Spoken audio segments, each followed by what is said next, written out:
দুপুরের আয়োজনে ছিল আজকে আবারও সেই পান্তা ভাত। মেয়ের বায়না, গরুর মাংসের ঝুড়া দিয়ে সে পান্তা ভাত খাবে, তার সাথে বেগুনি।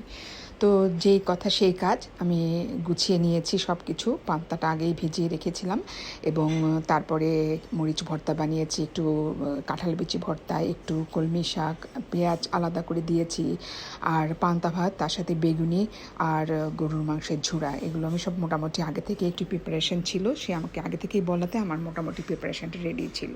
তো গুছিয়ে নিয়েছি, এখন আমরা খাবো। আর এই গরুর মাংস আর পান্তা ভাত হলে কিন্তু আসলে আর কিছু লাগে না, সাথে একটু মরিচ ভর্তা। ভীষণ মজার একটা খাবার পান্তা ভাত। আমি জানি না আপনারা কেমন পছন্দ করেন, আমার কিন্তু ভীষণ পছন্দ। এবং ছোটোবেলায় কোরবানি ঈদের সময় কিন্তু প্রায়ই এটা খাওয়া হতো, ঝুড়া মাংস দিয়ে পান্তা ভাত। তখনকার ঝুড়া মাংসটা কিন্তু অন্যরকম টেস্ট ছিল। যাই হোক, খুব মজা করে আমি, আমার মেয়ে, আমাদের বাসার হেল্পিং হ্যান্ড, আমরা সবাই খেয়েছি, বাকি দুজন আসলে খায়নি। আর যাই হোক, খুব মজার ছিল আজকের পান্তা ভাত, ভর্তা, বেগুনি আর ঝুড়া মাংস, তার সাথে মরিচ ভর্তা।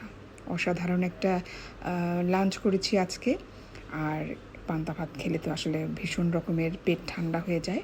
খুব মজাই ছিল, আলহামদুলিল্লাহ।